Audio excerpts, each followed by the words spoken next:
നമസ്കാരം. ശരീരത്തിൽ പച്ച കുത്തുന്നത് ശരിയോ തെറ്റോ?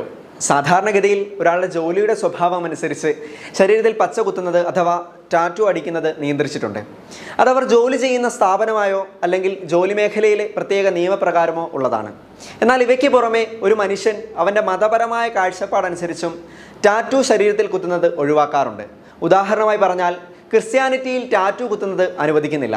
ഇനി കുറച്ചാളുകൾ ഇതിനെ ഒപ്പോസ് ചെയ്ത് അങ്ങനെ അല്ല എന്ന് പറയുമെങ്കിലും ക്രിസ്ത്യാനിയുടെ വേദപുസ്തകമായ ബൈബിളും അവൻ്റെ വിശ്വാസ സത്യങ്ങളും ശരീരത്തിൽ പച്ച കുത്തുന്നതിന് എതിരാണ് എന്നുള്ളതാണ് സത്യം.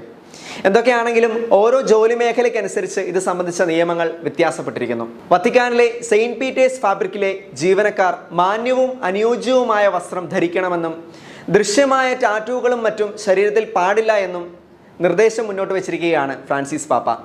സെയിൻറ്റ് പീറ്റേഴ്സ് ബസിലിക്കയുടെ സംരക്ഷണത്തിനും പരിപാലനത്തിനും അതിൻ്റെ വിശുദ്ധ സ്വഭാവത്തിനും സന്ദർശകരുടെ സംഘടനയിലും ജാഗ്രത പുലർത്തുന്നതിനും ഉത്തരവാദിത്വമുള്ള സ്ഥാപനമായ ഫാബ്രിക് ഓഫ് സെയിൻറ്റ് പീറ്റേഴ്സ് ജീവനക്കാർക്കുമാണ് പാപ്പ ഇത്തരത്തിൽ നിർദ്ദേശം നൽകിയത്. വത്തിക്കാനിലെ സെയിൻറ്റ് പീറ്റേഴ്സ് ബസിലിക്കയുടെ അധ്യായത്തിലെ ചട്ടങ്ങളും നിർദ്ദേശങ്ങളും സംബന്ധിച്ച ഫ്രാൻസിസ് മാർപ്പാപ്പയുടെ ഈ നിർദ്ദേശം പരിശുദ്ധ സിംഹാസനത്തിൻ്റെ ഓഫീസാണ് പ്രസിദ്ധീകരിച്ചത്.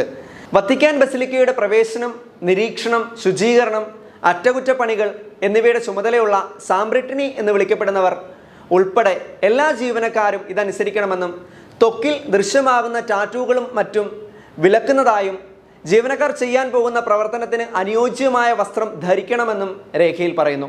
ജൂൺ 29-നാണ് ഇത് സംബന്ധിച്ച രേഖകൾ പുറത്തുവിട്ടത്.